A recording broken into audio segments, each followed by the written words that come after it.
Welcome to Harlow on Healthcare. I'm David Harlow, and I invite you to join me by my virtual hearth as I sit down with healthcare leaders to discuss building the future of healthcare.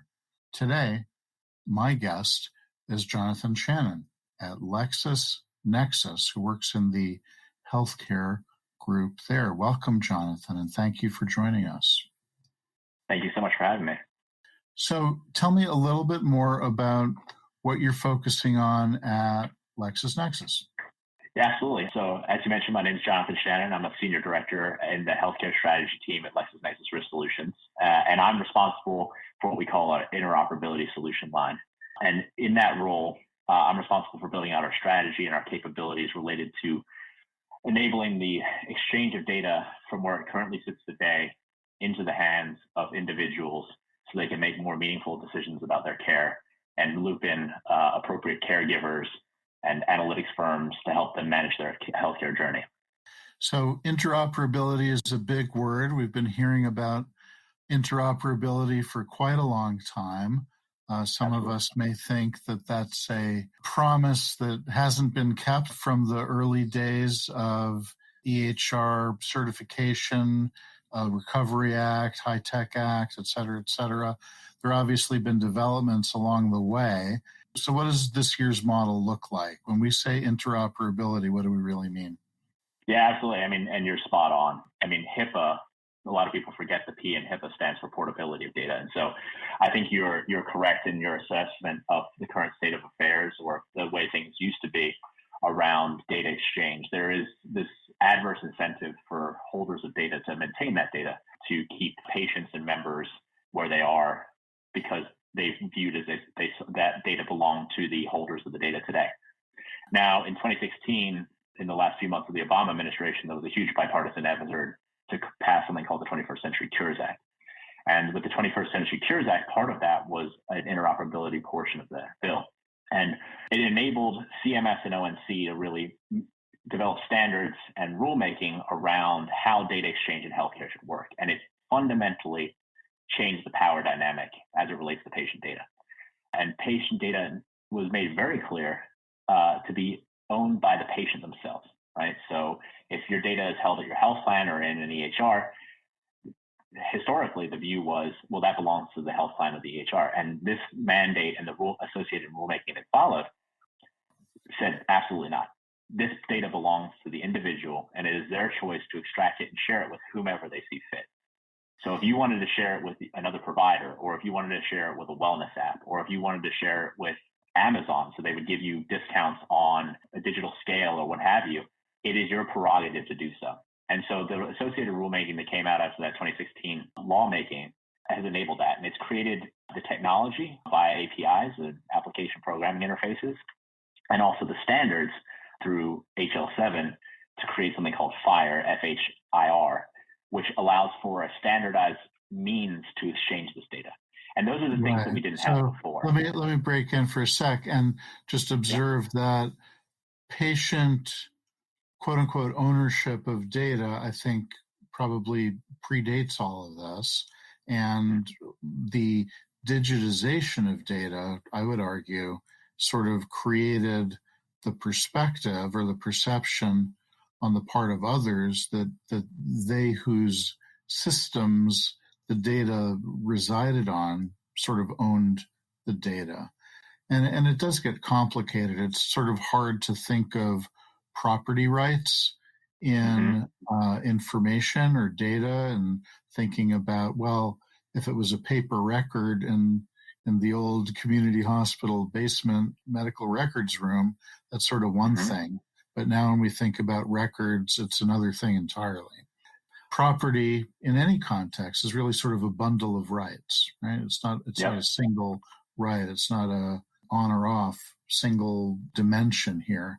So there are a lot of folks in the system, and a lot of players here, patients, clinicians, plans, hospitals, other quote unquote helper apps and services along the way that have interests in having access to the data, maybe, versus ownership of the data. And even as as recently as this week, or frankly, every week, every month, there's yet another action taken by the government in enforcing HIPAA rights of access, where patients can't seem to just get a darn copy of their own record from a healthcare provider. So that sort of enforcement continues. But here we're talking about a different animal, so to speak, where we're really at the cusp of realizing the promise of interoperability thanks to standardization of interfaces, although some would argue, there's a variety of flavors of fire. I don't know if we need to get that deep into the technical details, but okay, I cut you off. We got to the point of having interoperability standards under the rule, and yes, 21st Century Cures Act was passed in the final days of the Obama administration, and here we are, however many years later, and we're just getting to the effective date of these rules. So things do move slowly, but they move. And the question of the moment is, what does this do for us? How does provider data, EHR data, move via FHIR into apps, into services, into other domains in a way that's useful? And related, I guess, is this question: are there other types of data? Are there other sources of data that ought to be in the mix? I'm thinking payer data in addition to provider data, for example. Yeah, absolutely. No, it's a great question. And so, you touched on it, I think, with this idea of, the federal government intervening and people not being able to get access to their medical records through something we call information blocking. And I think that now the stance is slightly different. You can see from a federal level, the general stance is if a person requests that data, whether it be that paper record down in the basement or it's a digital copy, it needs to be released. And what interoperability has done is not only does it go hand in hand with this idea of information blocking and patients' right to access, it enables the technological standards to make that data move in a much more meaningful way. And you're absolutely right, different flavors of FHIR, not to get too technical, but there's a lot of standards development groups out there who are working on various use cases and things like that around what kind of data should be available for those. And they're doing some great work, but there is variability inherently in the amount of data that exists in healthcare. But to answer your question around how does this change things, you've seen the migration to digital in other industries, right? So things like financial services, things like travel. Previously in healthcare, you would really trust your healthcare provider or your health plan to manage the exchange of data on your behalf. You'd sign a document in your doctor's office and you'd say, yeah, go ahead, fetch my data from whether it be an HIE or from another provider organization and, have that continuity. And then also I'll give you some self-reported data. I don't smoke. I drink a couple times a week or, whatever it may be. And I exercise 3 times. Now you have this different animal, right? Which is as the consumer or the individual or the patient or the member or whatever nomenclature you want to use for them becomes the bridge. And they actually, we achieved some of the promise that was existed. There was a push for, this idea of a personal health record. Now, I think people have realized that personal health records don't really work that well. People don't maintain their own records, but the ability to exchange a meaningfully standardized set of data about yourself with people who are working on your behalf is huge. And to be able to do it in kind of semi-real time. And so with this interoperability regulation and the associated rulemaking and the standardization, what you can do is you can pull up your phone and you can say, I would like to pull my data from Aetna today. And I'm switching plans and I'd like to send it to Cigna so they can better enroll me in care management, know my medications, get my drug formulary appropriate. I'd also like to share that same data with a new doctor that I'm going to, my new cardiologist, so they can see the various procedures that I've had in the past, the things that I am pre-authorized for. And it becomes a much better interoperable system to do so. But it's highly reliant on the engagement of the member and this idea of consumerism in healthcare. So is that too much to ask of individuals, particularly at a time that may be a time of crisis, right? If you're going from one plan to another, one clinician to another, one system to another, one specialist to another, that may not be the time where I want to be the HIE, right? Yeah. I want the HIE to just work. Individualization. Yeah. Yeah. I just want it to be there. No, absolutely. And I think there is still the ability to exchange data under HIPAA, right, for continuity of care and payment purposes and things like that. So there is still that means. But I think what this enables is this idea of consumerism. It doesn't mean you're beholden to an actor in the healthcare ecosystem to make your own decisions about healthcare and who you want to engage, right? If there is a novel app that helps you manage gastrointestinal issues and that's something you want to share the data with, and you don't want to engage your doctor to do it. You want to just say, hey, look, I want to see if this novel approach works for me and it's a holistic approach or whatever. Or, I want to share my data with some of these drug discount companies so they can understand better about, the types of drugs I've been taking and make recommendations about, generics that may be better or things that they can get price discounts for. You as an individual have the right to do that. And I agree with you. There are certain times in which you just want that data to flow. Like if you're in a car accident, you want the data, they get their medical record, but you can still do that under HIPAA. This just enables this consumerism aspect of healthcare where people can really own their data. And instead of having to sit down every time you go to a new doctor's office and fill out 12 pages of forms or, sign up for a new health plan or engage a new stakeholder in the healthcare ecosystem, with a click of a button, you can basically compel the flow of information from where it sits today to who needs it today. If you're just tuning in, this is Harlow on Healthcare, coming to you on Healthcare Now Radio. I'm David Harlow, and my guest today is Jonathan Shannon at LexisNexis. Jonathan, we're talking about data, different kinds of data, different flows of data. We've been talking mostly about electronic health record data and about some patient-generated data as well. Another piece of the pie here is payer data, and I'm wondering what role you see for payer data in this new and growing ecosystem. Absolutely. I mean, it's actually one that I'm incredibly excited about. As you know, we have a very fragmented healthcare ecosystem here in the United States, and everyone kind of touches a member or patient at different points. The entity that is potentially the most longitudinal is a health plan, right? So if you think about not only do they engage you in things like care management, but they basically pay for every service that is rendered. And as such, they need to have their finger on the pulse through their claims.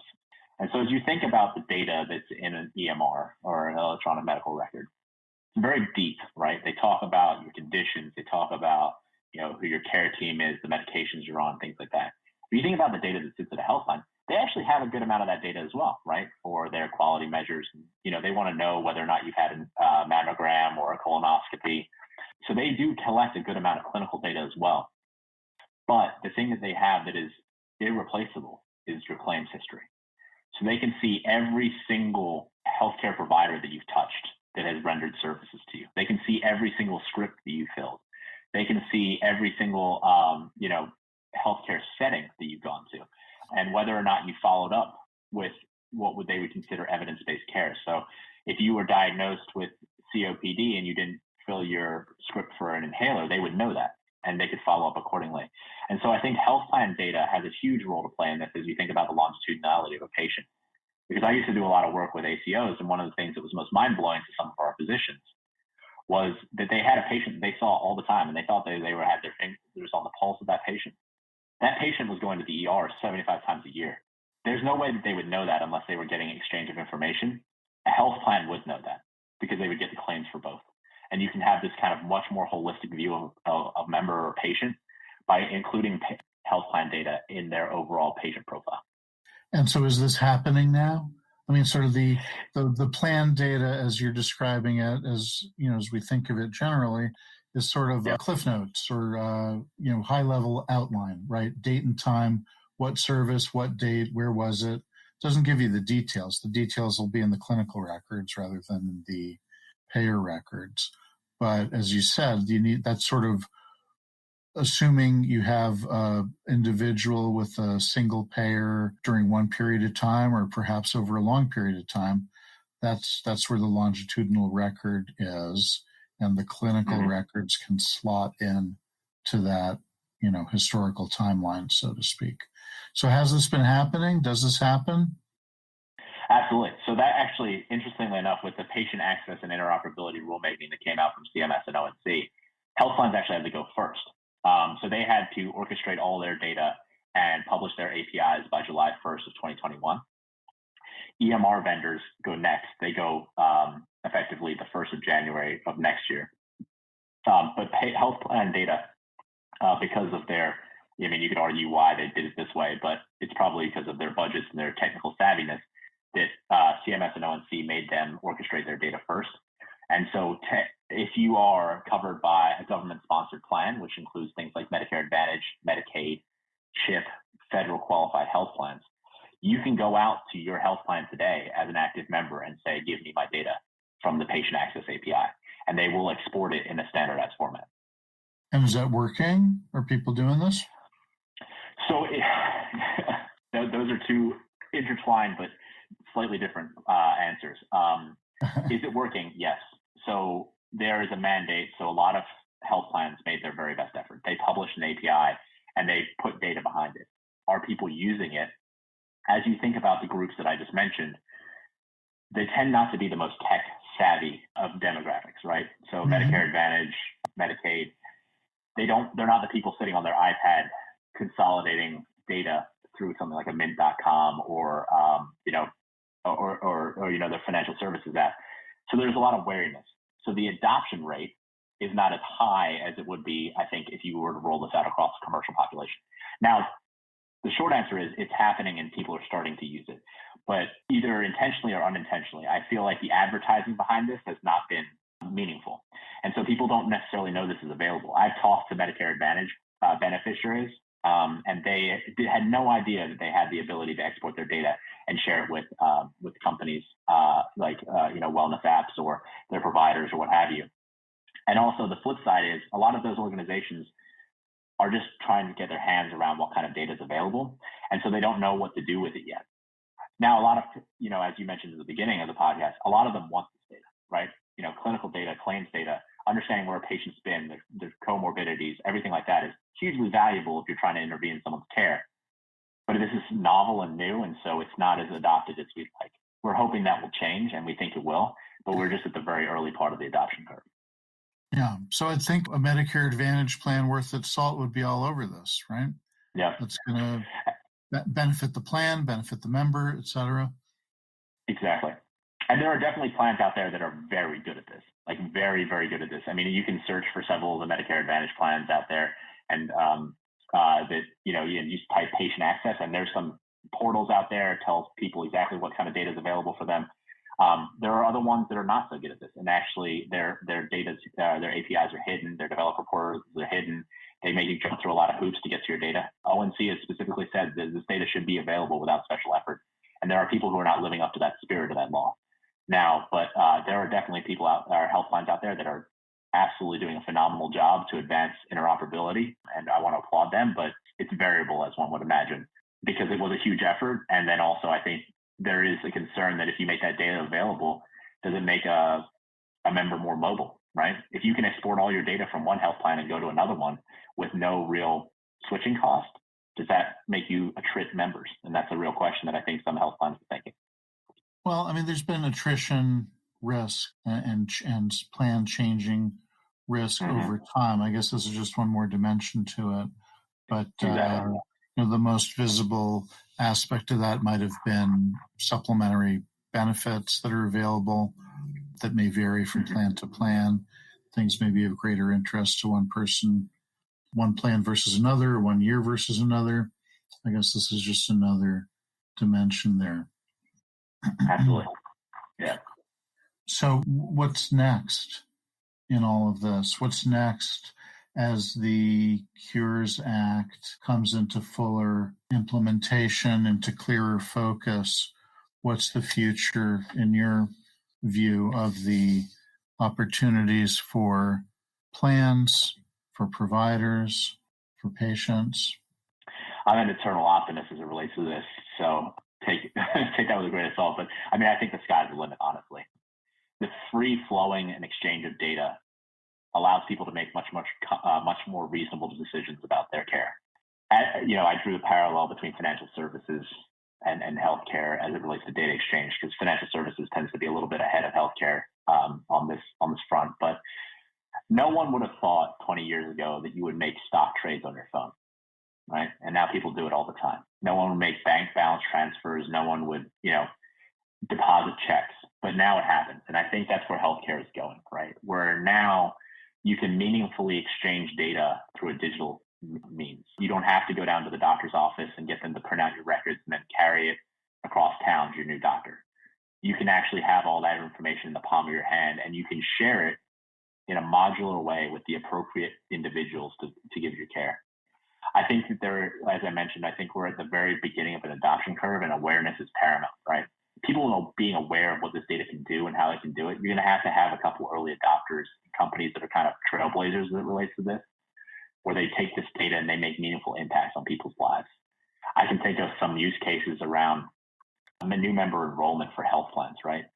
You're switching from plan X to plan Y, and plan Y imports your data from plan X. All of a sudden, day one, you have personalized care. You have brochures and flyers around, care management programs, discounts for specific drugs. You're enrolled in a pre-authorization capability, where they already know that you need this drug, and, it would have to go through a pre-authorization process if you were just de novo. It could make for much more personalized care and much more personalized outreach. Something as simple as pre-fill of medical records or of patient-reported data would be huge, right? So you show up at a doctor's office and you say, is this your name? I mean, obviously they know your name, but is this your address? Is this still your contact information? Are these still the drugs you're on? Is this still the rest of your care team, your cardiologist, urologist, gastroenterologist, things like that? Are these the diagnoses and conditions that you have? Tell us and validate the information as opposed to pre-fill it. And especially as you think about vulnerable populations, that's massive. Because I know for a fact people show up in doctors' offices with bags full of prescription drugs, and they're like, I'm not really sure what this is. But if you can go directly to the data source and you can get that information and allow people to validate it or ask questions about it, as opposed to having to remember it every single time they interact with a different stakeholder in the healthcare ecosystem, it becomes absolutely huge. And then you can also, at point of care, if you know what their drug formulary information is, you can recommend drugs that are going to have a substantially lower out-of-pocket cost, as we see healthcare costs and high deductible health plans rising across the country. Making the right financial decision as well as clinical decision, this data allows you to do that. So I think that there's a lot of opportunity, but it really needs to have a couple trailblazers out there using this data, intervening in people's lives in a meaningful way based on that information and personalized care. And then you're going to see a huge wholesale adoption of this as people get more comfortable with the idea that their healthcare data is actually not something that's just private and they need to protect behind a firewall. It's actually something that can help facilitate better care for them in the future. Sure. And I guess all of that depends on the degree of trust that individuals Absolutely. may have in the system and the providers and the technology and so forth. So it's a journey, I suppose. Absolutely.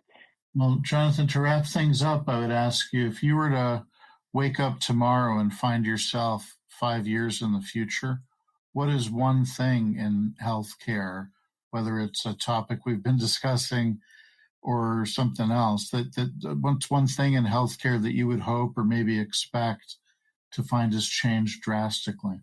Yeah, I mean, I think it's the aspirational view that I had before, which is I could, open up my phone and show it to a new person in my healthcare journey and say, look, here's my data. Here's where I am. Here's all the things that are going on with me.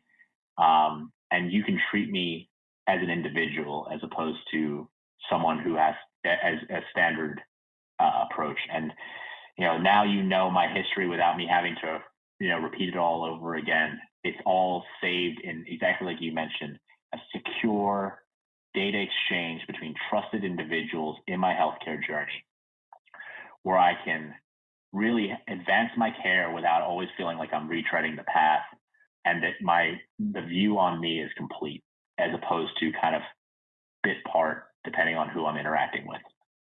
Great. I hope we get there sooner than 5 years from now. Me too. Thank you very much for taking the time. Thank you so much for having me. I appreciate it. You have been listening to Harlow on Healthcare. Join us at healthcarenowradio.com. Let's continue the conversation on building the future of healthcare together at #HarlowOnHC.